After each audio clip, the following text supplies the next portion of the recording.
Assalamualaikum warahmatullahi wabarakatuh. Waalaikumsalam Alhamdulillah, hari ini kita dapat warahmatullahi berkumpul wabarakatuh. kembali di media Zoom ini. Terima kasih kepada ibu-ibu yang telah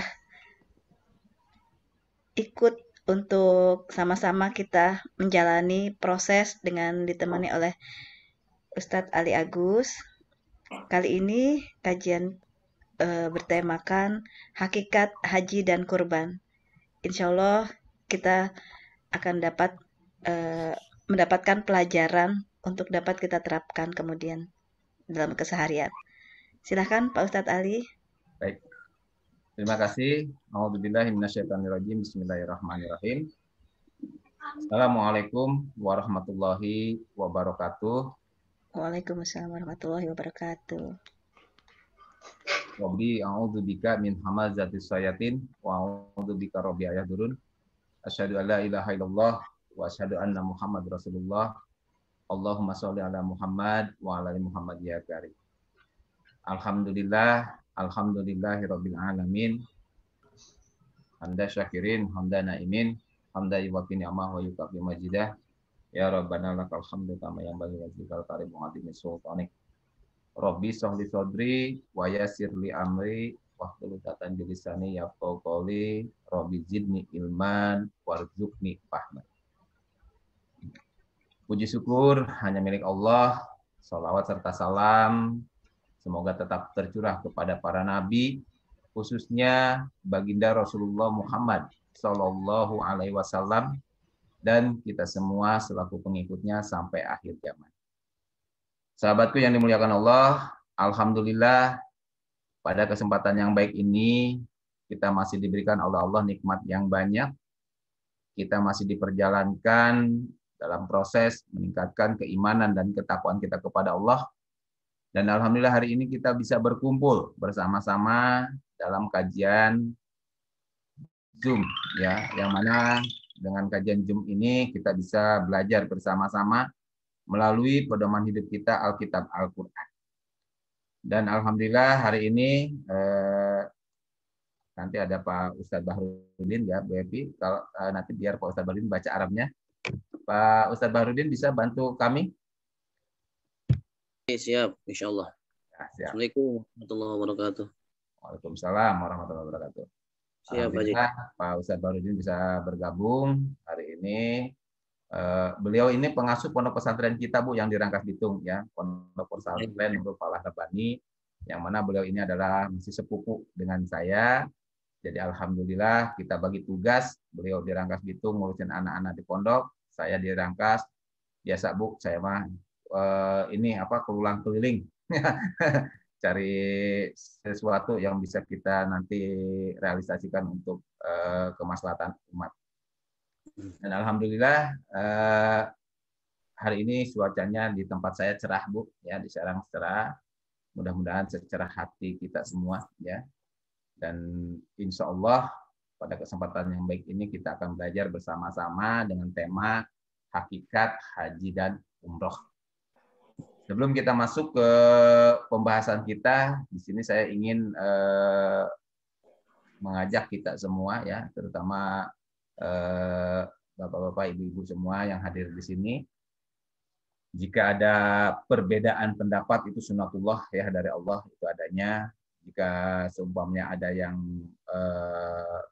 belum mengerti, nanti bisa kita bisa ditanyakan atau kita diskusikan seperti itu. Jadi di sini tidak ada yang lebih pintar, tidak ada yang lebih baik, tapi sama-sama kita di sini belajar supaya menjadi manusia-manusia pilihan yang sesuai dengan aturan, yang sesuai dengan kehendak Sang Maha Pencipta Allah Subhanahu wa taala. Jadi mungkin sebagian besar dari jamaah yang hadir di sini sudah pernah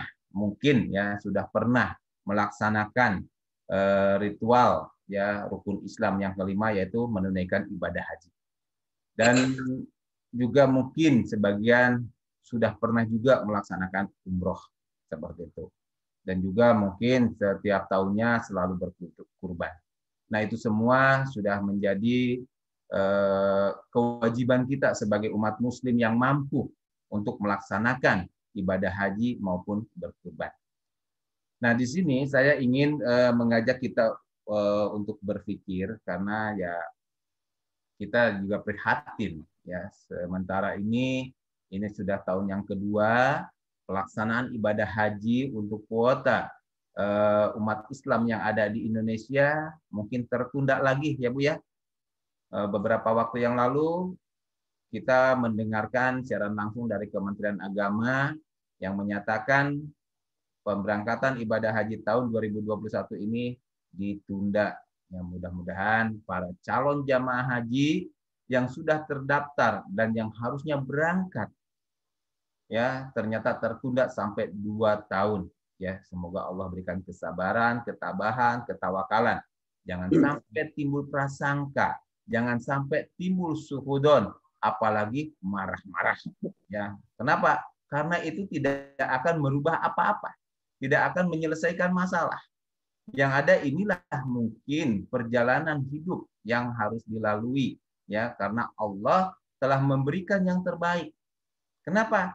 Karena dengan adanya wabah ini, ya, nggak kebayang Bu, kalau seumpamanya kita berangkatkan jamaah yang sekian banyaknya, ratusan ribu dari Indonesia itu, ya, begitu nanti terkontaminasi, terkena dampak dari pandemi virus corona, nggak kebayang itu, subhanallah ya. Jadi mudah-mudahan ya ini semua jadi pelajaran buat kita, dan kita hanya bisa berharap, berdoa, semoga wabah COVID-19 ini bisa cepat berlalu, bisa cepat tertanggulangi dan selesai, supaya kita sebagai umat Islam bisa melaksanakan ibadah sesuai dengan tempatnya, sesuai dengan kondisinya, dan sesuai dengan keadaannya masing-masing. Seperti itu. Baik, Bapak Ibu yang dirahmati Allah, kita akan bahas tentang hakikat haji dan umroh. Nah, di sini dalam melaksanakan ibadah haji ataupun umroh itu ada beberapa ritual, ya, atau ada beberapa hal-hal yang harus dilaksanakan seperti itu. Nah, sebelum kita nanti masuk ke kegiatan-kegiatan haji dan umroh secara fikih dulu, ya, nanti makanya ada secara fikih, ada secara atau secara syariat, secara hakikat. Nah, jadi pengertian haji dan umroh secara bahasa, haji dan umroh itu artinya berkunjung. Ya, al-haji itu artinya berkunjung. Ya. Nah, berkunjung kemana dan ngapain, kan gitu.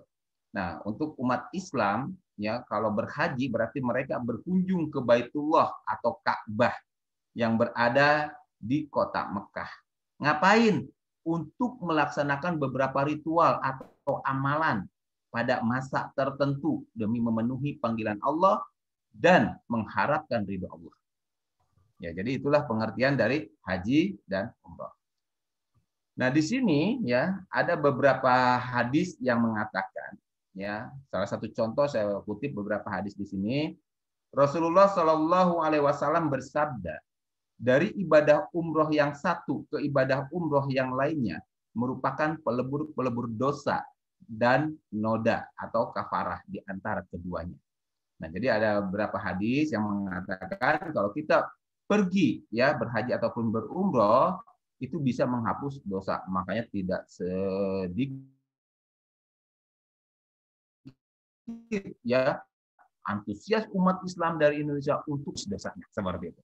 Yang lain dikatakan Rasulullah Shallallahu Alaihi Wasallam bersabda, orang-orang yang melaksanakan ibadah haji dan umroh adalah para tamu Allah.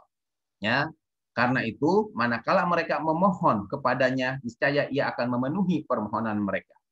Dan manakala mereka memohon ampun, niscaya ia akan mengampuni mereka. Hadis riwayat Ibnu Majah dan Ibnu Hibban. Nah, dari dua hadis di sini ya, ini sangat menarik sekali buat umat Islam. Kenapa? Karena kalau melaksanakan ibadah haji ataupun umroh, di sini kita akan diberikan oleh Allah ampunan, kita akan dikabulkan segala doa-doa kita di sana, dan juga akan diampuni segala dosa dan kesalahannya. Nah, jadi mengutip dari hadis tersebut, ya berarti itulah adanya ya umat Islam senantiasa berduyun-duyun. Nggak kebayang Bu, dari Indonesia aja setiap bulannya atau setiap harinya yang berangkat umroh itu bisa mencapai ribuan orang. Ya. Terus dari Indonesia yang berangkat haji bisa mencapai ratusan ribu orang. Kenapa? Ya karena hadis tadi. Ya. Untuk ngapain? Kewajiban buat umat Islam menunaikan ibadah haji agar satu tadi diampuni dosa dan kesalahan, gitu kan? Dan juga supaya dikabulkan segala permohonan, ya. Dan juga mereka senantiasa mengharapkan keridhaan Allah seperti itu. Nah, baik. Apa sih bedanya haji dan umroh tersebut? Nah, di sini saya ingin jelaskan dulu ya. Kalau haji itu hanya dilakukan setahun sekali. Ya, kalau haji itu setahun sekali. Sementara kalau umroh kapan saja bisa. Gitu, setiap saat. Seperti itu. Kecuali pas pandemi sekarang ya pemerintah Arab Saudi melarangnya. Gitu. Nah, haji dilakukan untuk mengambil istilahnya rukun haji yang wajibnya gitu kan. Itu dari tanggal 8 Zulhijjah sampai tanggal 13 Zulhijjah. Berarti 8, 9, 10, 11, 12, 13 ya. Jadi kurang lebihnya 6 hari ya. Kita mengambil ritual haji ya. Lalu kalau umroh ya itu mah kapan saja bisa. Nah, selanjutnya haji dilakukan tidak hanya di Mekah tapi juga di Arafah, di Mina dan di Musdalifah. Sementara kalau umroh hanya dilakukan di Mekahnya itu hanya di Masjidil Haram. Ya, jadi kita ke Mina sih ke Mina, cuman tidak melaksanakan rukun haji. Cuman ya paling ditunjukkan oleh ketua rombongannya, oh ini kalau ibadah haji kita di sini kumpulnya ini. Jadi cuma dikasih gambaran seperti itu. Jadi seperti kita istilahnya studi tour seperti itu kalau umroh. Nah, lalu perbedaan berikutnya, haji dilakukan satu paket dengan umroh. Nah, sementara umroh tidak dapat dilaksanakan ya dengan apa istilahnya, kalau umroh saja tidak sama dengan haji. Alias umroh hanya dapat dilaksanakan berdiri sendiri seperti itu. Ya. Nah, itulah beberapa perbedaan dari haji dan umroh. Lalu urutan ibadah haji dan umroh ya. Nah, urutannya kalau kita ingin melaksanakan ibadah haji dan umroh, yang pertama itu adalah niat. Nah, niat ini kita berniat atau mikot ya untuk melaksanakan ibadah haji. Lalu setelah niat ada ihram, ada tawaf, ada sa'i, ada wukuf di Arafah, ada melontar jumroh, lalu tahallul. Nah, itulah urutan untuk melaksanakan ibadah haji. Jadi mulai dari niat atau mikot, terus berihram, tawaf, sa'i, wukuf di Arafah, melontar jumroh, dan tahallul. Nah, itu rangkaiannya dalam ibadah haji. Nah, lalu secara rukun ya, rukun ibadah haji dan umroh adalah suatu yang harus dikerjakan selama ibadah haji ataupun umroh. Dan apabila tidak dilaksanakan atau ditinggalkan, maka ibadahnya tidak sah. Nah, rukunnya yang tadi yang disebutkan ya, niat, ihram, ya, tawaf, sa'i, wukuf, melontar jumroh, tahallul, dan mengikuti aturan atau tertib. Nah, wajib haji dan umroh adalah sesuatu yang harus dikerjakan selama menunaikan ibadah haji dan umroh. Ya, dan apabila tertinggal, biasanya kena dam. Seperti itu, ya. Ada yang pernah waktu haji kena dam karena apa? Ada yang ketinggalan, semuanya dalam rukunnya tadi. Nah, jadi wajib haji dan wajib umroh mulai dari berihram lalu melalui melaksanakan larangan ihram gitu. Jadi kalau seumpamanya kita melanggar larangan ihram biasanya kita kena dam seperti itu. Nah, selanjutnya sunnah haji dan umroh adalah sesuatu yang sebaiknya dikerjakan selama menunaikan ibadah haji dan umroh. Apabila tertinggal tidak kena dam. Ya, apa aja sunnah haji dan umroh? Seperti mandi, ya itu sunnah, gitu kan? Jadi kalau seumpamanya buru-buru mandinya nggak ini, ya nggak kena dam gitu. Lalu juga sholat sunat tawaf, ya istiqlam, hajar aswad atau biasanya apa? Kalau bahasa anak maunya kisbay gitu kan, atau kecup gitu kan. Lalu talbiyah, nah itu sunahnya. Jadi kalau tidak membaca talbiyah ataupun tidak istiqlam, ya ataupun tidak sholat sunat tawaf ataupun mandi sunahnya ketinggalan atau apa, itu nggak kena dam. Ya, seperti itu. Nah, lalu tata cara di sini dalam melaksanakan ihram ya biasanya kita menuju suatu tempat untuk mikot, atau mikot itu berarti berniat. Lalu memakai pakaian ihram, ya. Jadi sebelum sampai di tempat mikot, kita biasanya dari hotel itu udah mengganti pakaiannya dengan pakaian ihram. Lalu sebelum berangkat kita sholat sunnah 2 rakaat dulu, ya. Lalu berniat di situ, niat untuk ihram ataupun untuk haji, sambil membaca labaik Allahumma umrotan kalau untuk ihram atau untuk umroh, seperti itu.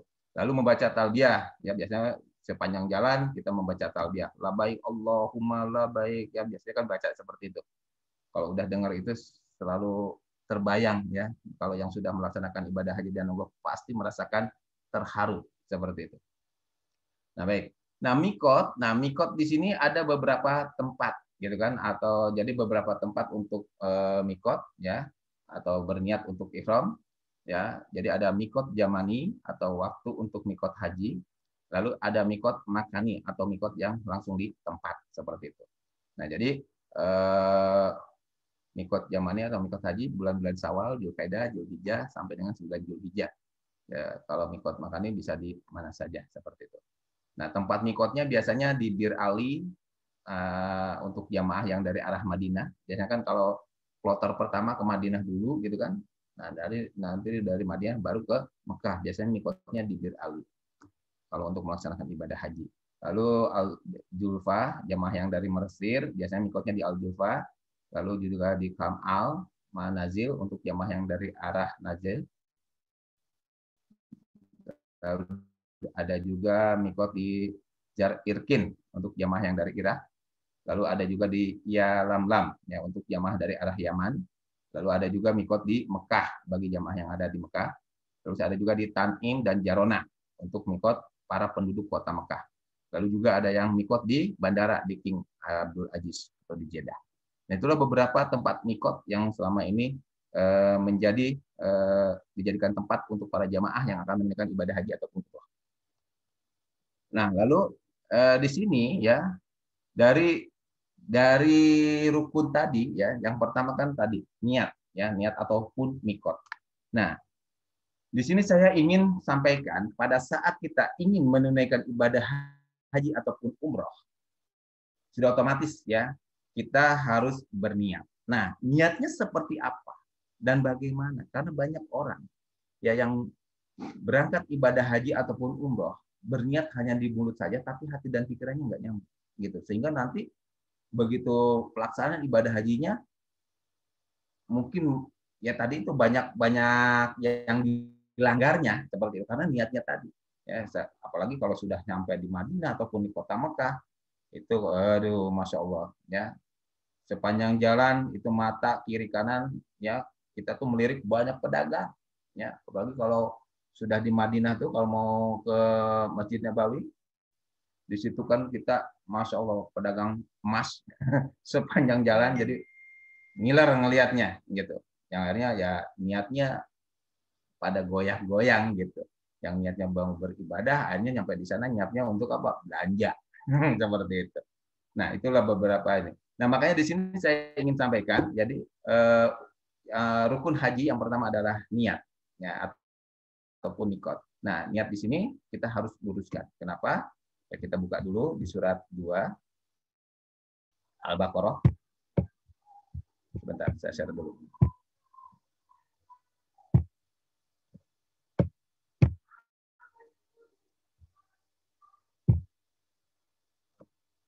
Surat 2 Al-Baqarah ayat 196.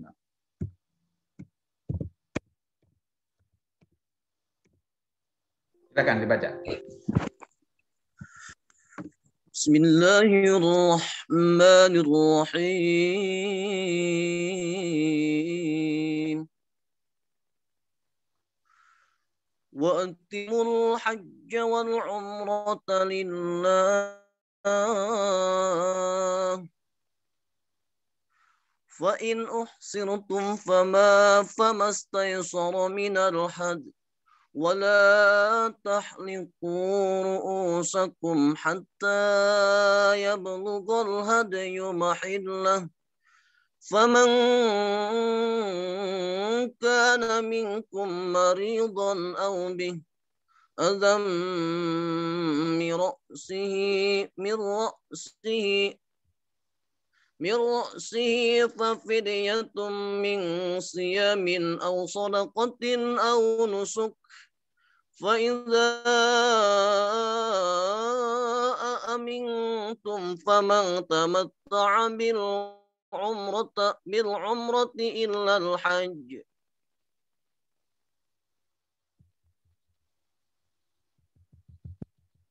Lanjut.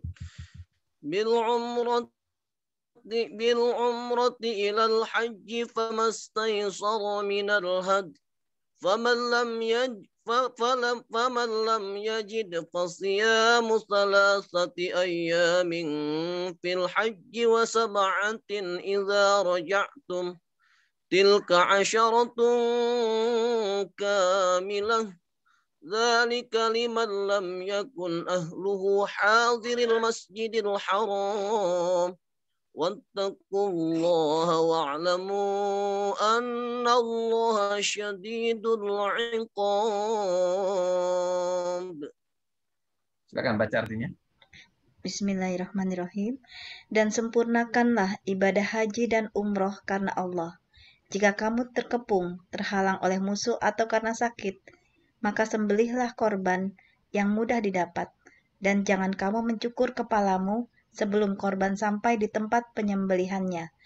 Jika ada di antaramu yang sakit atau ada gangguan di kepalanya, lalu ia bercukur, maka wajiblah atasnya berfidyah, yaitu berpuasa atau bersedekah atau berkorban. Apabila kamu telah merasa aman, maka bagi siapa yang ingin mengerjakan umroh sebelum haji di dalam bulan haji, wajiblah ia menyembelih korban yang mudah didapat. Tetapi, jika ia tidak menemukan binatang korban atau tidak mampu, maka wajib berpuasa 3 hari dalam masa haji dan 7 hari lagi apabila kamu telah pulang kembali. Itulah 10 hari yang sempurna. Demikian itu kewajiban membayar fidyah bagi orang-orang yang keluarganya tidak berada di sekitar Masjidil Haram, orang-orang yang bukan penduduk kota Mekah. Dan bertakwalah kepada Allah, dan ketahuilah bahwa Allah sangat keras siksaannya. Nah, itu Bu. Ya. Jadi yang pertama niatnya apa? Wa atimul haja wa umrata lillahi. Jadi di sini niatnya karena Allah Ta'ala. Jadi sempurnakanlah ibadah haji dan umroh karena Allah. Ya, jadi bukan karena yang lain. Ya, kalau niatnya karena Allah, udah otomatis ya. Pada saat nanti pelaksanaan haji, ya, yang ada di hati dan pikiran kita hanya Allah, Allah, Allah dan Allah saja. Jadi tidak ada niatan-niatan yang aneh-aneh nanti pas di sana. Ya mohon maaf, ya. Banyak orang yang beribadah haji ataupun umroh, begitu nyampe sana niatnya lain. Wah, saya mah pengen usahanya sukses, akhirnya datang ke tempat keramat yang ada di Mekah. Sampai cari-cari tempat-tempat yang supaya tadi itu supaya dikabul doanya ini nih. Nah, di situ aja udah sedikit membelok dari niat yang lurusnya tadi. Tanpa disadari, gitu. Nah, makanya kita sama-sama ya, walaupun kita sudah berhaji ataupun sudah berumroh atau yang belum haji ataupun yang umroh, ya jika punya niatan haji ataupun umroh, silahkan luruskan niatnya. Karena kita pada saat berangkat ke tanah suci, niatnya untuk apa? Niatnya untuk apa? Mencari ridho Allah. Jadi jangan belok niatnya, ya. Makanya kita luruskan niatnya seperti ini, surat 2 ayat 207. Saya nggak bahas yang ke bawahnya ya, karena saya fokus di niat. Silakan. Bismillahirrahmanirrahim. Wa minan nasi man yashri nafsahu ibtigha'a mardatillah. Wallahu ra'ufun bil ibad. Bismillahirrahmanirrahim. Dan di antara manusia ada orang yang mengorbankan dirinya karena mencari keridhaan Allah. Dan Allah Maha Penyantun kepada hamba-hambanya. Nah itu. Jadi kata Allah apa? Di antara manusia. Makanya jangan heran. Ya, dari sekian ratus ribu jamaah yang berangkat haji ataupun umroh, kata Allah apa? Di antara manusia ada yang mengorbankan dirinya karena mencari ridho Allah. Jadi apakah semuanya mereka mencari ridho Allah ke sana? Mungkin ucapannya iya, tapi dalam prakteknya jauh dari maunya Allah. Seperti itu. Ya, nah makanya di sini kita harus betul-betul memahami hakikat dari niat kita pergi haji dan umroh dulu. Ya, jadi jangan sampai kita salah, ya, salah dalam mempraktekkan. Niatnya lurus, tadi pengen mencari ridha Allah, tapi sampai di sana belok, gitu. Ya, kenapa? Ya karena tadi antara niat dan keinginan dengan hawa nafsu itu nanti akan perang di sana, akan berubah, gitu. Ya, jadi ada satu pengalaman menarik saya waktu menunaikan ibadah haji. Serius ini terjadi. Jadi ada salah satu sahabat satu kloter dengan saya. Begitu kita sudah tuntas melaksanakan rangkaian ibadah haji, ya, nah, lalu dia nambah lagi ritual yang ya menurut dia mungkin bagus menurut dia. Ini mengajak saya, Kang, kita ke sana yuk. Saya tanya, ngapain? Wah, kalau kita ke sana nanti kita akan begini-begini. Waduh, kata saya, maaf, saya tujuan ke sini bukan mencari yang seperti itu. Saya tujuannya ke sini ingin mencari ridho Allah agar saya nanti tahu apa yang telah saya kerjakan.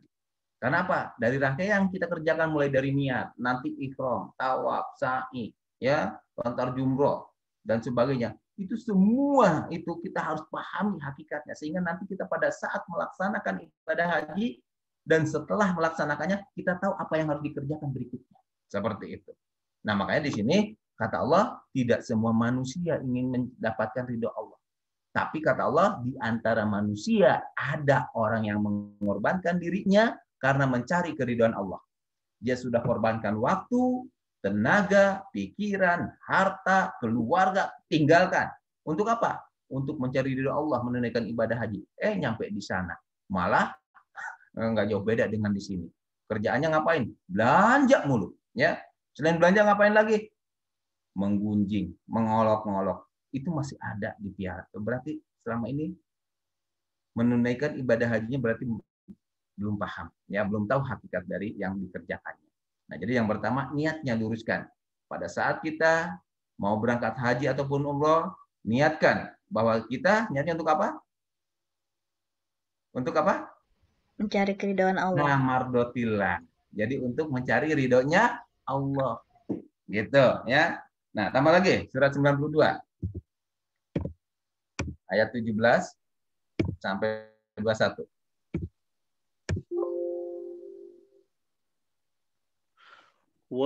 وسيجنبها الأتقى. Bismillahirrahmanirrahim. Ulangi lagi. Ini masih lanjut, Bu, sampai ayat 21. Lanjut. Ayat 18. الذي يؤتي ماله يتزكى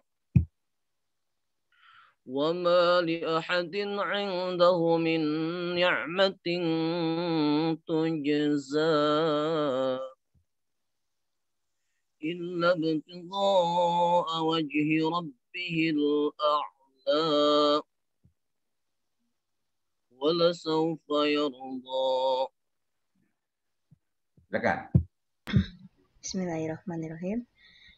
Dan kelak akan dijauhkan orang yang paling takwa dari neraka itu. Itu. Yang menafkahkan hartanya di jalan Allah untuk membersihkannya.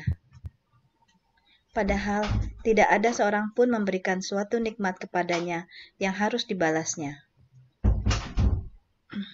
Tetapi dia memberikan itu semata-mata karena mencari keridhaan Tuhannya yang maha tinggi. Dan kelak dia benar-benar mendapat kepuasan. Nah, jadi kalau kita niatkan, ya, niatkan segala sesuatu yang kita kerjakan, kebaikan yang kita kerjakan, ritual yang kita kerjakan, menafkahkan harta yang kita kerjakan, dengan niat mencari ridho Allah, ya, kelak kata Allah kita akan mendapat apa? Kepuasan. Nah, jadi nanti yang didapat itu kepuasannya berupa apa? Nah, kadang kan kita selama ini alhamdulillah saya puas sudah menunaikan ibadah haji. Kenapa? Saya di sana bisa beli emas sekian kilo. Nah, atau bisa beli ini itu sajadah. Asli ini dari Arab. Kok itu yang dibanggakannya? Kok itu yang menjadi kepuasannya? Berarti dia hanya mendapatkan kepuasan secara duniawi. Ya. Tapi secara hati, pikiran, pendengaran, penglihatan hati, akal, pikiran, mulut, tangan, kaki atau jiwanya puas nggak? Belum. Belum merasa puas. Kenapa? Ya karena tadi yang dilaksanakan ya dengan yang diniatkan itu berbeda. gitu. Nah, makanya di sini mari kita luruskan niat kita agar kita nanti mendapatkan kepuasan pulang dari Mekah ya, setelah melaksanakan haji dan umroh, kita akan mendapatkan kepuasan tersebut. Karena apa? Karena kita sudah berniat saat menunaikan ibadah haji ataupun umroh, kita di sana mencari ridho Allah, bukan cari sajadah, bukan cari karpet, bukan cari korma, ya. Itu mah bagian-bagian yang begitu mah jangan terlalu jadi prioritas. Tapi di sini kita di kesana mencari ridho Allah. Ridho Allah itu apa? Sesuatu yang disukai, yang disenangi oleh Allah. Nah, sekarang contoh nih. Kalau seumpamanya kita ke sana, ya, tapi yang dikerjakan tadi belanja sekian, berarti itu termasuk apa? Pemborosan. Apa Allah suka dengan orang yang berlaku boros? Tidak. Ya, justru pemboros itu adalah saudaranya setan. Seperti itu. Nah, makanya Allah nggak suka. Maka pada saat kita pergi haji dan umroh, luruskan niatnya untuk cari ridho Allah, bukan untuk cari oleh-oleh. Ya, makanya lebih baik, saran saya, lebih baik kalau mau beli oleh-oleh di Indonesia banyak, Tanah Abang masih lega. Ya, jadi sebelum haji, sebelum umroh, kita udah siapkan dulu di sini. Jadi begitu ke sana kita fokus beribadah. Jadi bukan fokus di sana cari ini, cari itu, cari yang lain-lain. Karena apa? Oleh-oleh udah kita siapkan, gitu. Jadi nanti di sana betul-betul mencari ridho Allah sehingga kita mengerjakan apa yang disukai, yang disenangi oleh Allah di sana. Seperti itu. Ya, itu yang pertama niat. Ya, jadi niat atau misalnya mikot ya berniat untuk mencari keridhaan Allah. Nah, lalu setelah niat ya, begitu kita sudah niat, lalu kita ada yang disebut ihram. Nah, ihram. Tahu ihram, Bu? Ihram itu apa? Nah, jadi ihram itu mengisyaratkan bahwa seseorang yang dipanggil oleh Allah untuk datang ke Baitullah ataupun Ka'bah harus dalam keadaan sempurna akhlaknya. Nah, apa itu sempurna akhlaknya? Yaitu bersih badannya, bersih hatinya, bersih lisannya dari kotoran-kotoran yang melekat baik secara lahiriah maupun batinnya. Sehingga kita diharuskan menanggalkan pakaian kita dan menggantinya dengan pakaian ihram atau yang disebut pakaian takwa. Nah, makanya di sini mari ya kita pada saat berihram kita tahu maksud dan tujuan kita berihram. Ya, ada yang berpendapat, oh kalau kita berihram itu seolah-olah kita akan menghadap Allah. Nanti kita mati pun kan hanya membawa kain putih. Nah, akhirnya diibaratkan ihram itu seperti itu. Silakan aja. Ya. Nah, di sini makanya kita berpikir hakikat dari ihram itu apa? Nah, hakikat dari ihram itu berarti kita menanggalkan pakaian yang selama ini sering kita pakai dan menggantinya dengan pakaian yang ihram. Ihram itu apa?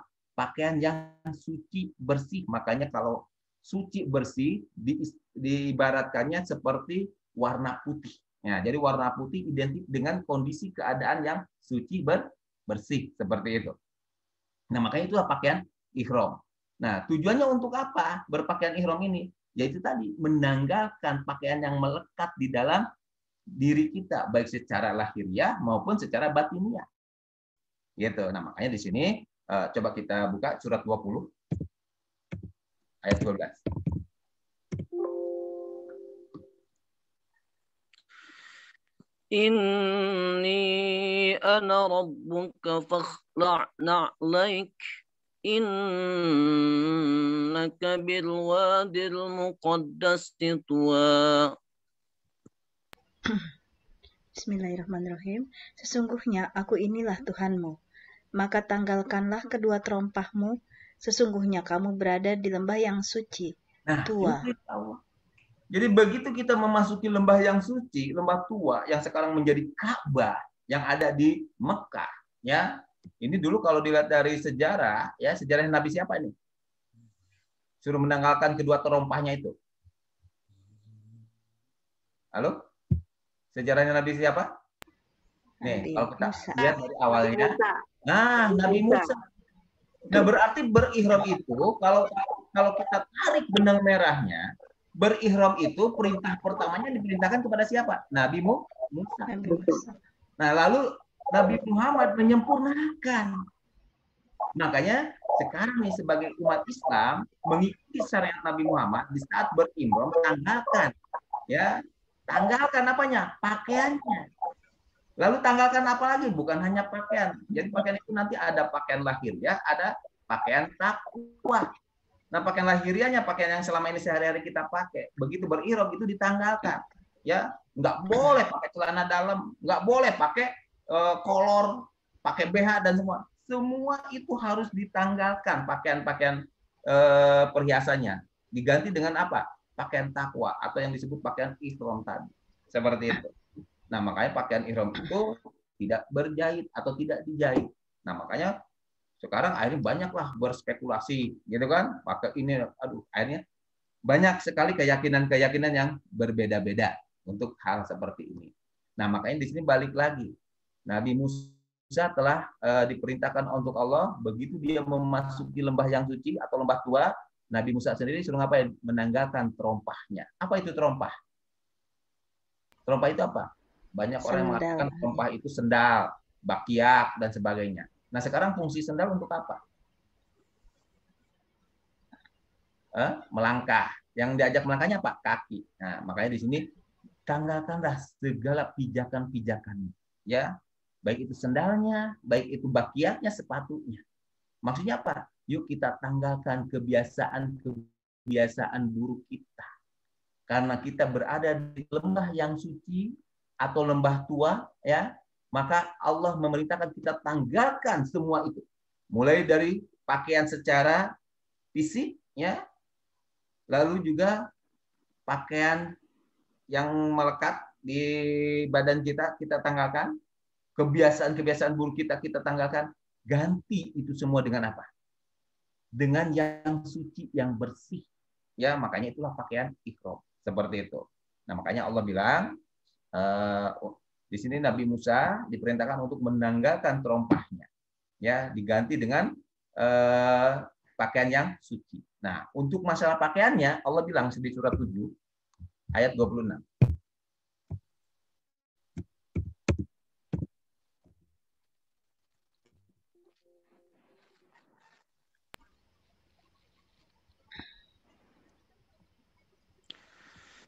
Bismillahirrahmanirrahim. Ya bani Adam qad anzalna 'alaikum libasan yuwari sawatikum wa risha ولباس التقوى ذلك خير ذلك من آيات الله لعلهم يذكرون. Bismillahirrahmanirrahim. Hai anak Adam, sesungguhnya kami telah menurunkan kepadamu pakaian untuk menutupi auratmu dan pakaian indah untuk perhiasan dan pakaian takwa. Itulah yang paling baik. Yang demikian itu adalah sebagian dari tanda-tanda kekuasaan Allah. Mudah-mudahan mereka selalu ingat. Nah, itu, ya. Jadi begitu kita memasuki lembah yang tua, tanggalkan terompahmu, tanggalkan kebiasaanmu, kata Allahnya gitu. Ya, tanggalkan sifat yang buruk, tanggalkan semua. Jangan dibawa ke lembah yang suci ini. Gitu. Lalu ganti dengan pakaian-pakaian yang baik, yang bersih, yang suci. Nah, makanya Allah di sini memberitahukan kepada anak cucu Adam, ya, bahwa Allah telah menurunkan pakaian untuk menutupi aurat. Nah, apa saja? Yang pertama ada pakaian indah untuk perhiasan. Gitu kan? Lalu yang kedua ada yang disebut pakaian takwa. Itulah yang paling baik, kata Allah. Nah, makanya di sini untuk pakaian perhiasan kita tanggalkan, ganti dengan pakaian ihram, gitu kan? Nah, lalu pakaian takwa itu apa? Nah, disinilah pakaian takwa itu adalah kebiasaan, ya, atau perilaku kita, gitu. Jadi tanggalkan perilaku buruk kita, kebiasaan buruk kita, ganti dengan pakaian takwanya. Gitu, ya. Jadi pakaian takwa itu adalah sikap, sifat, perilaku, ucapan, perkataan kita yang lebih baik dan sesuai dengan aturan Allah. Maka di saat kita sudah mengganti pakaian perhiasan kita dengan pakaian ihram, berarti kita sudah siap dengan pakaian takwanya. Gitu. Apa itu pakaian takwanya? Nah, jadi jangan sampai kita nanti udah berihram, udah ganti pakaian ihram, tapi nggak bisa menjaga lisan, nggak bisa menjaga sikap, nggak bisa menjaga perilaku. Nah, berarti pakaian takwa kita belum beres kalau masih seperti itu. Nah, makanya di awal sebelum berangkat haji dan umroh, Allah udah ingatkan kepada kita. Ya, surat 2 ayat 197.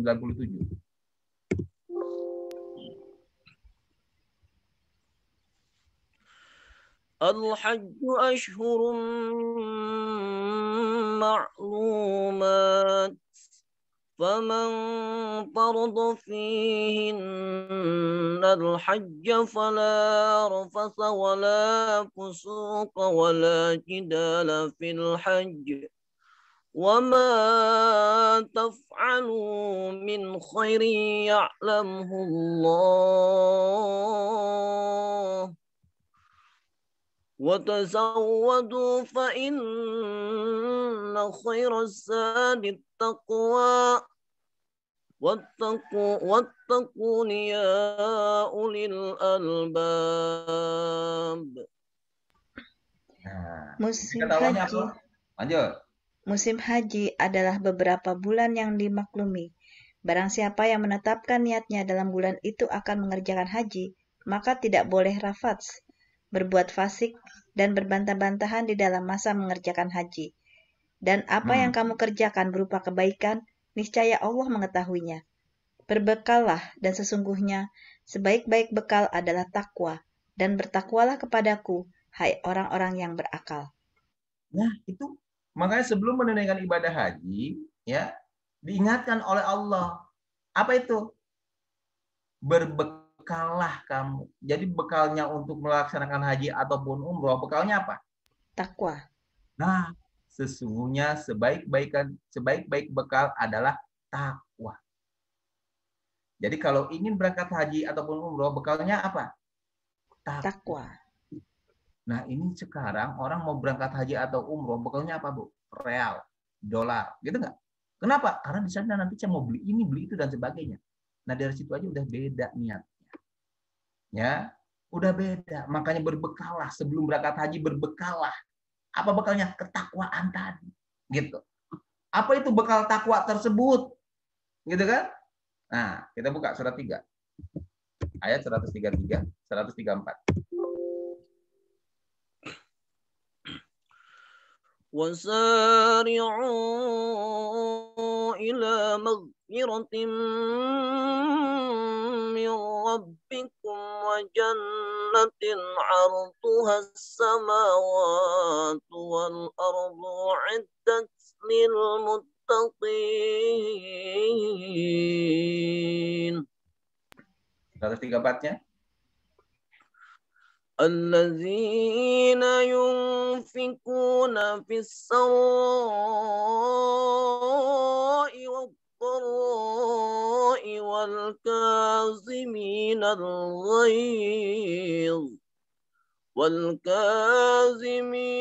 الغيظ والعافين عن الناس والله يحب المحسنين. Silakan, Bu. Dan bersegeralah kamu kepada ampunan dari Tuhanmu, dan kepada surga yang luasnya seluas langit dan bumi, yang disediakan untuk orang-orang yang bertakwa. Yaitu orang-orang yang menafkahkan hartanya, baik di waktu lapang maupun sempit, dan orang-orang yang menahan amarahnya, dan memaafkan kesalahan orang. Allah menyukai orang-orang yang berbuat kebajikan. Nah, itu. Ya, makanya di sini bekal sebaik-baiknya untuk berhaji atau umroh adalah takwa. Apa itu takwa? Nah, berarti kita bersegera mohon ampun kepada Allah, menafkahkan harta baik lapang maupun sempit, menahan amarah, memaafkan kesalahan orang lain, dan berbuat baik. Gitu. Nah, makanya di sini kalau orang mau pergi haji ataupun umroh, ya persiapkan ininya dulu nih, bekalnya nih. Jadi bukan hanya rupiahnya, dolarnya, realnya saja, tapi ini nih, ya Jadi sebelum haji dan umroh itu kita siapkan bekal takwa kita, bisa menahan amarah, bisa memaafkan kesalahan orang lain, bisa selalu bersedekah di lapang dan sempit, dan juga selalu berbuat baik seperti itu. Ya kalau ditambah lagi di surat 2 177 di situ selalu menepati janji, selalu mendirikan sholat, selalu jujur dan sebagainya. Ya, jadi disinilah bekal yang harus kita siapkan sebelum haji dan umroh adalah takwa. Takwa itu apa? Akhlak, perbuatan kita harus baik dulu. Kenapa? Karena nanti begitu kita masuk lembah yang suci, lembah tua, ya kita harus tanggalkan segala kebiasaan-kebiasaan buruk kita. Makanya sebelum kita nanti sampai di sana membiasakan diri di sini dulu, ya. Makanya di sini jangan sampai ya kita begitu mau berangkat haji ataupun umroh, masih nggak mau memaafkan kesalahan orang, masih mendam rasa benci, dengki, dendam, ya. Lalu juga masih iri kepada orang lain, gitu kan? Dan juga masih pelit dan sebagainya. Nah kalau seperti itu mohon maaf berarti bekalnya belum siap, gitu. Ya, makanya di sini mari sebelum kita menunaikan ibadah haji ataupun umroh, ya kita siapkan bekalnya terlebih dahulu. Apa itu bekalnya? Takwa. Kenapa? Karena takwa bagian dari kita untuk melaksanakan ihram. Ya, jadi kalau kita sudah nanti berihram, berarti kita sudah siap menanggalkan kebiasaan buruk kita, ganti dengan kebiasaan yang baik. Gitu, ya. Jadi yang baiknya bagaimana? Akhlak, perilaku, ucapan kita ganti dengan yang baik. Maka disinilah Allah perintahkan agar kita selalu siap untuk menunaikan ibadah haji dan umroh dengan bekal takwa. Makanya para aulia Allah di Indonesia, para para guru-guru kita, ya punya satu ritual. Biasanya sebelum kita berangkat haji di rumah ngadain apa dulu, Bu? Selamatan, ya gitu kan? Nah, selamatan. Apa Bu? Syukuran. Syukuran mau berangkat haji kan gitu, ya suka ngadain walimatul. Walimatul apa namanya Bu? Nah itu walimatul. Jadi kita itu adalah satu ajaran dari guru-guru kita agar apa? Sebelum haji kita punya bekal ini minimalnya itu.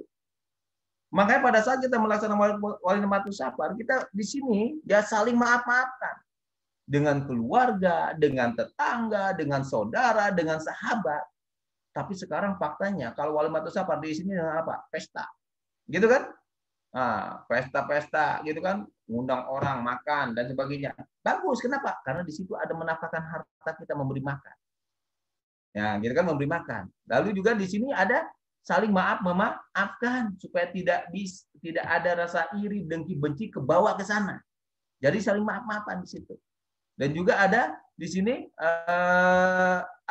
berbuat baik gitu, ya.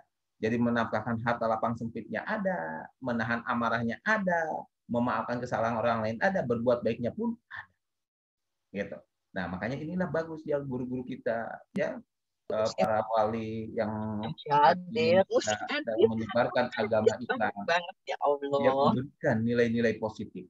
Ya, jadi walimatul safar itu bagian dari ya untuk kita bisa berbekal, mengingatkan kita. Jadi sebelum pergi ke tanah suci, kita sudah tanggalkan dulu di sini. Karena apa? Begitu nanti kita berihram, kita udah siap ya dengan menjaga lisan, gitu kan?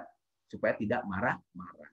Lalu menjaga hati supaya bisa memaafkan kesalahan orang. Menjaga sikap supaya kita selalu berbuat baik.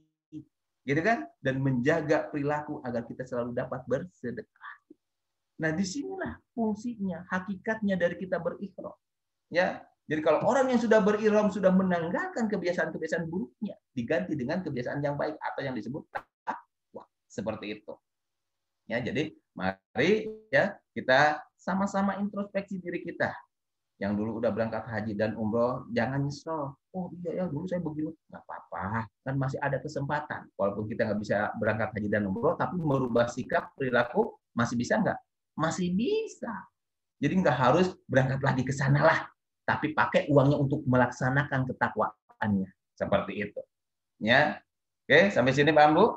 Nah, jadi itulah hakikat dari ihram. Jadi udah niat, udah. Ihram, udah. Nah, lalu secara syariatnya atau secara hukum fikihnya. Jadi dalam melaksanakan ihram ya biasanya ada larangan-larangan. Biasanya kalau kita sudah berihram ada yang dilarang kan. Nah, jadi salah satunya apa? Nah, di sini ada beberapa larangan pada saat kita sudah berihram, yaitu memotong kuku ya atau mencukur rambut, lalu juga memakai wewangian atau parfum itu nggak boleh, apalagi sampai berhubungan suami istri atau melakukan ucapan perkataan yang tidak baik seperti itu. Nah, itulah beberapa larangan ihram yang harus kita taati. Jadi kalau kita sudah berihram ya kita siap untuk melaksanakan ketakwaan tadi ya, dan juga kita siap secara fikihnya untuk melaksanakan tadi yang dilarang tersebut. Nah, itulah beberapa larangan ihram. Lalu juga tidak boleh membunuh binatang buruan ya, atau di sini ada binatang buruan darat ataupun laut gitu kan, tidak boleh, intinya tidak boleh membunuh binatang. Sampai semut pun kalau bisa jangan dibunuh. Kadang kan mohon maaf udah berihram ya, kita lagi ngajak tahu-tahu ada nyamuk ataupun ada semut gitu, dasar kamu, ini marah ke nyamuk ke ataupun ke semut sambil marah-marah dipencet dibunuh, berarti kita di situ mohon maaf melanggar larangan ihram. Jadi tidak boleh membunuh ya. Lalu juga tidak boleh melakukan pernikahan ya, ataupun istilahnya di sini atau menjadi wali ataupun saksi. Lalu juga tidak boleh bermaksiat ataupun bertengkar, dan juga tidak boleh merusak tanaman atau memetik, mencabut ataupun menggores kulit pohon-pohon yang ada di sekitar kita. Biasanya kan orang-orang nih kalau udah berarti pakaian ihram gitu kan, begitu masuk ke Bir Ali, di situ banyak tanaman-tanaman.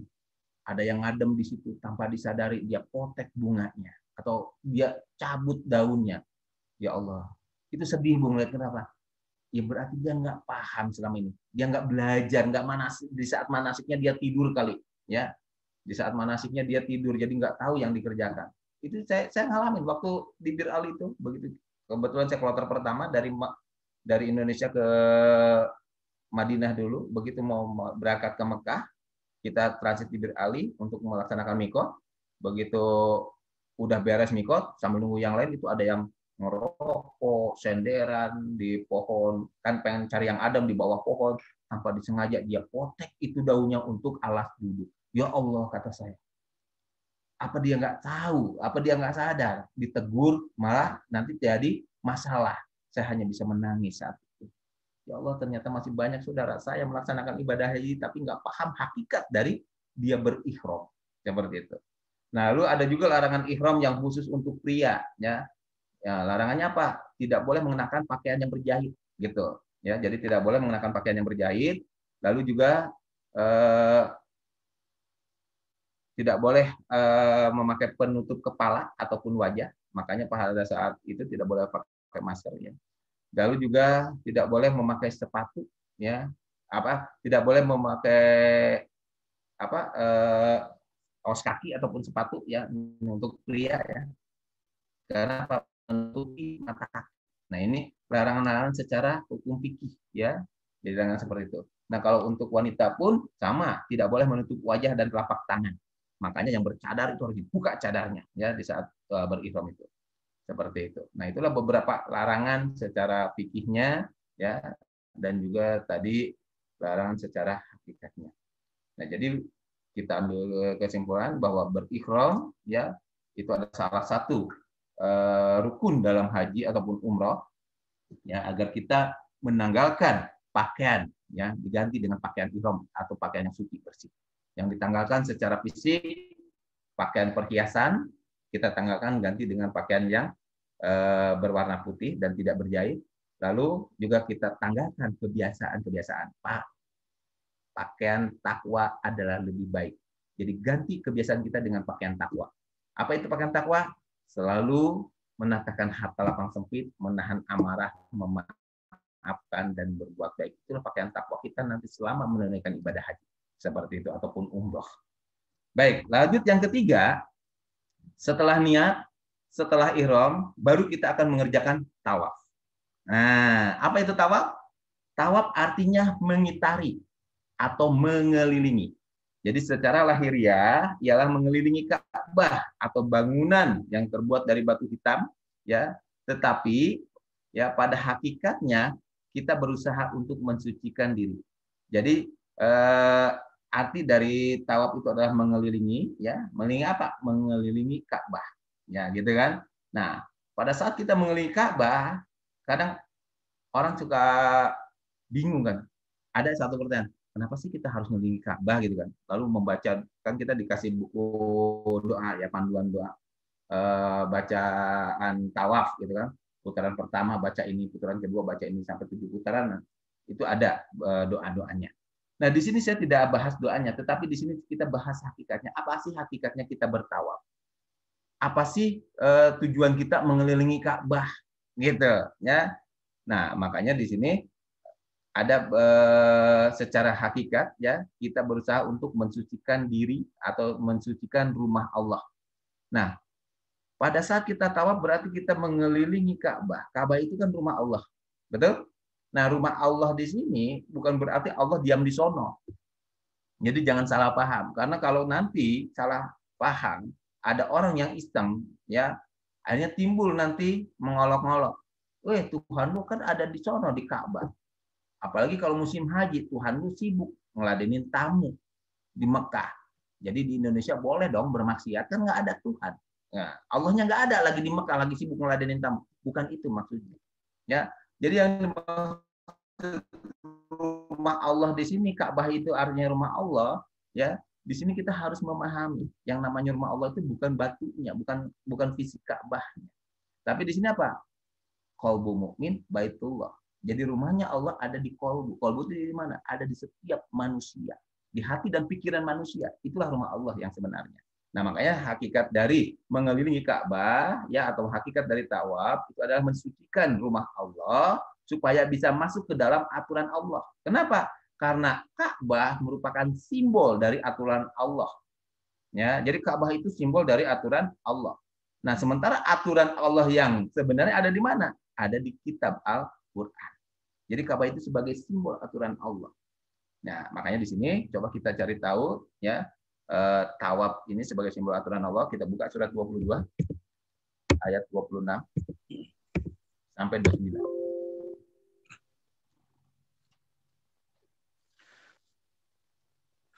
Bismillahirrahmanirrahim. وإذ بوأنا لإبراهيم مكان البيت ألا تشرك بي شيئا وطهر بيتي للطائفين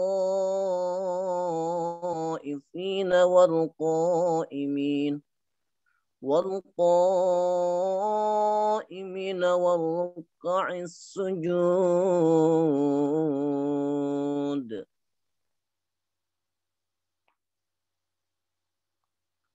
Silakan Bu, artinya.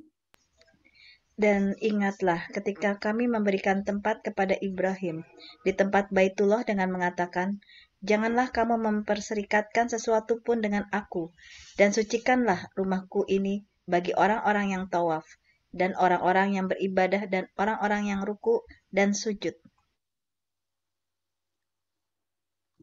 Nah, di sini, ya, Allah bilang, ingatlah ketika kami memberikan tempat kepada Ibrahim di tempat Baitullah dengan mengatakan, janganlah kamu memperserikatkan sesuatu pun dengan aku.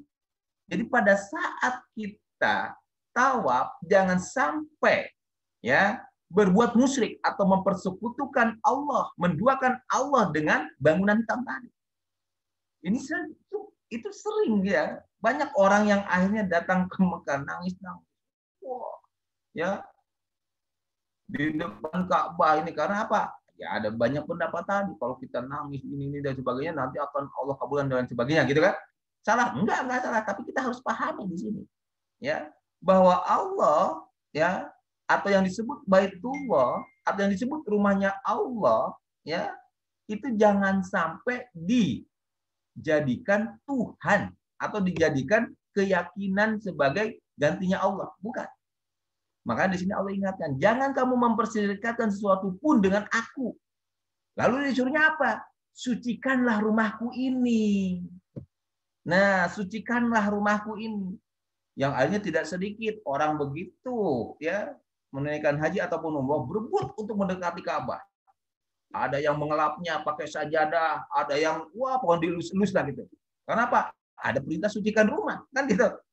Nah, tapi di sini tolong ya kita pahami, mungkin secara syariatnya atau secara fikihnya atau secara lahiriahnya banyak orang yang melakukan seperti itu.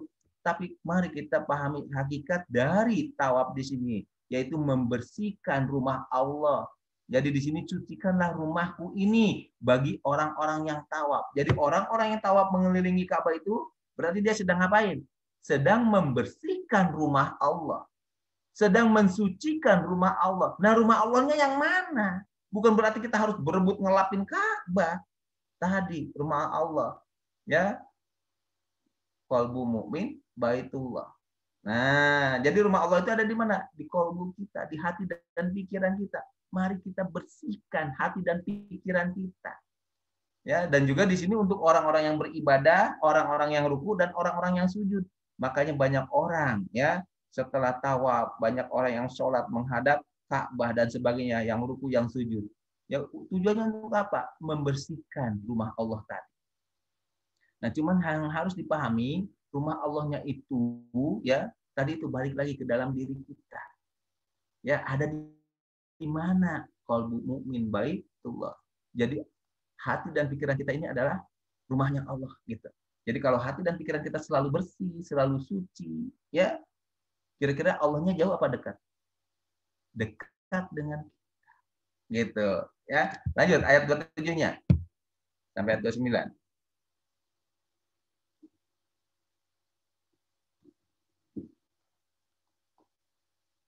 Halo, silakan dilanjut. وأذن في الناس بالحج يأتوك رجالا وعلى كل ضامر يأتين من كل فج عميق.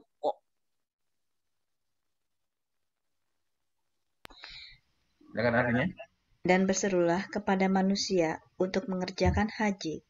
Niscaya mereka akan datang kepadamu dengan berjalan kaki dan mengendarai unta yang kurus yang datang dari segenap penjuru yang jauh. Kelapannya.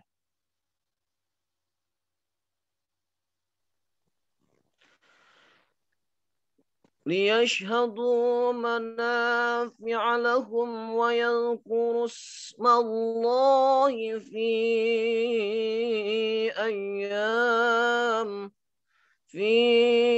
أيام معلومات على ما رزقهم من بهيمة الأنعام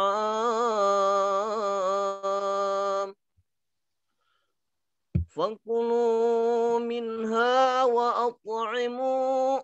وأطعموا البائس الفقير. Supaya mereka menyaksikan berbagai manfaat bagi mereka dan supaya mereka menyebut nama Allah pada hari yang telah ditentukan atas rezeki yang Allah telah berikan kepada mereka berupa binatang ternak. Maka makanlah sebahagian daripadanya dan sebahagian lagi berikanlah untuk dimakan orang-orang yang sengsara dan fakir. Lanjut 29-nya.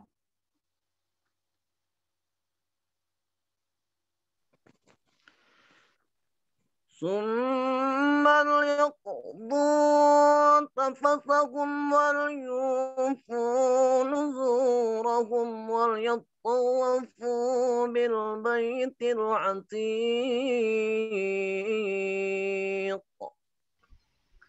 Kemudian, hendaklah mereka menghilangkan kotoran yang ada pada badan mereka, dan hendaklah mereka menyempurnakan nazar-nazar mereka, dan hendaklah mereka melakukan tawaf sekeliling rumah yang tua itu, Baitullah. Gitu. Ya, jadi di sini ya kita runtut ya ayat 26.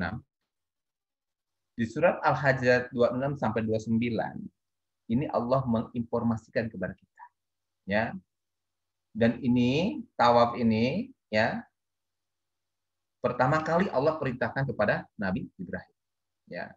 Jadi ingatlah ketika kami memberikan tempat kepada Ibrahim di tempat Baitullah. Lalu Allah bilang kepada Nabi Ibrahim di sini, supaya apa? Jangan sampai ya tempat ini menjadi sarana untuk berbuat musyrik, menyekutukan Allah. Gitu. Nah, makanya di sini kita harus pakai akal. Jangan sampai itu rumah hitam, batu hitam yang disebut Ka'bah tadi sebagai sarana mempersekutukan Allah. Jangan sampai kata Allah. Tapi Allah perintahkan. Ya. Apa perintahnya? Sucikanlah rumahku ini bagi orang-orang yang tawaf. Jadi orang yang tawaf, orang yang beribadah, orang yang ruku, orang yang sujud di sekitar Baitullah tadi, ya, berarti dia sedang ngapain? Sedang mensucikan rumah Allah. Ya, jadi kita sucikan rumah Allahnya dengan beribadah, dengan ruku, dengan sujud, bukan dengan hal yang aneh tadi. Sampai berebut pengen nyium Hajar Aswad, sampai siku kiri, siku kanan, saling dorong, saling subhanallah. Bukan itu, ya. Jadi jangan sampai menjadikan nanti Hajar Aswad sebagai alat menyekutukan. Karena apa? Banyak pendapat. Barang siapa yang mencium Hajar Aswad bahwa dia telah mencium bau surga. Kalau ingin mencium bau surga, enakan cium istri, Pak. Ya Bu ya. Kalau ibu pengen mencium bau surga, cium suami. Ya. Jadi jangan sampai yang akhirnya kita, ya, karena tadi ada pendapat tadi, nyampe di sana sibuk, ya, sampai berjuang habis-habisan atau bayar orang agar bisa mencium Hajar Aswad. Begitu cium Hajar Aswad, wah, alhamdulillah saya udah cium Hajar Aswad, saya nanti akan mencium baunya surga. Emang jaminan yang udah cium Hajar Aswad dijamin masuk surga? Belum tentu. Ya, nah makanya di sinilah mari kita buka hati dan pikiran kita. Di saat kita mengerjakan tawaf, berarti kita sedang berkeliling, memutari, ya, Baitullah. Apa tujuannya? Membersihkan rumah Allah. Dengan cara bagaimana? Beribadah, ruku dan sujud di sana. Seperti itu. Ya, jadi jangan yang aneh-aneh yang kita kerjakan. Ya, nah kalau kita lakukan itu semua, Allah bilang di sini, ya, serulah manusia untuk mengerjakan haji. Ya, niscaya mereka akan datang kepadamu dengan berjalan kaki, mengendarai unta yang kurus yang datang dari segenap penjuru yang jauh. Nah, sekarang fakta, kenyataan, udah nggak pakai unta lagi mungkin, ya. Sekarang pesawat dari tiap negara udah bisa masuk ke Mekah, gitu kan? Sehingga dia bisa menunaikan ibadah haji. Jadi berhuyung-huyung orang datang ke sana, seperti itu. Tapi begitu sekarang dihajar dengan pandemi, Mekah sepi.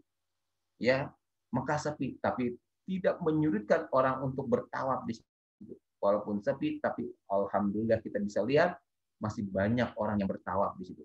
Kenapa? Karena masih banyak orang yang ingin membersihkan rumah Allah. Seperti itu.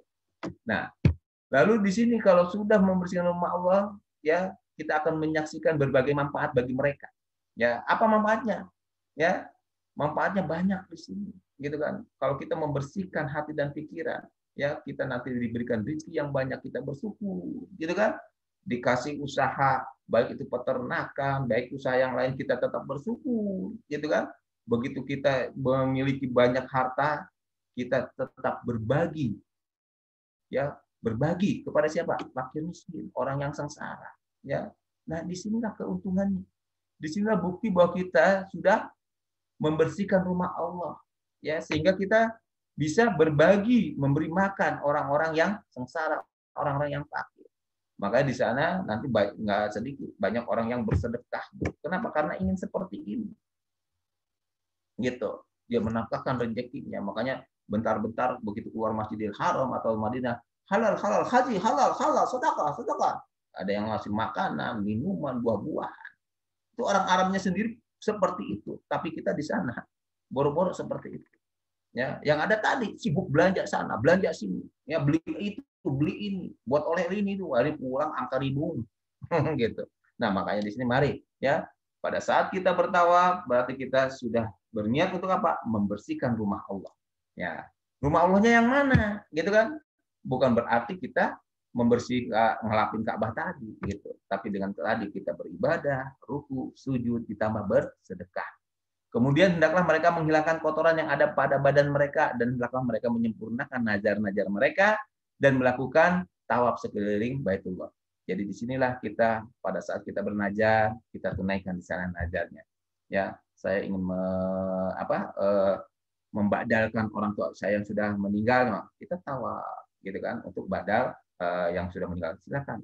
Teman sekarang kan juga udah jadi bahan apa? Badal haji itu udah jadi bahan bisnis. Yuk bayar saya sekian, saya kerjakan. Jadi udahlah terima beresnya aja. Tolong badalin ya Pak. Nah, akhirnya Pak bayar sekian 100 real. Lumayan kalau dibayarkan itu minimal 5 juta Bu badal haji. Ya, minimal 5 juta. Tapi saya selalu sarankan pada saat itu ada yang Kang bisa badalkan orang tua saya. Bu, saya bukan berarti nggak mau. Lebih baik kan Ibu udah ada di sini. Ya, udah ada di sini. Mending kan badalkan sendiri. Kecuali emang ibunya nggak mampu, baru gitu. Kita nanti istilahnya sama-sama kita badalkan. Seperti itu. Jadi nggak usah istilahnya bayar saya, nggak usah. Yuk kita sama-sama niatkan untuk membadalkan. Kalau sudah tidak mampu. Tapi kalau mampu udah di sana nyuruh orang, itu kebangetan. Gitu. Jadi lebih baik sendiri yang membadalkannya. Gitu. Oke. Nah, jadi balik lagi ya bahwa pada saat kita tawaf berarti kita paham hakikat dari tawaf itu apa? Mengelilingi Ka'bah.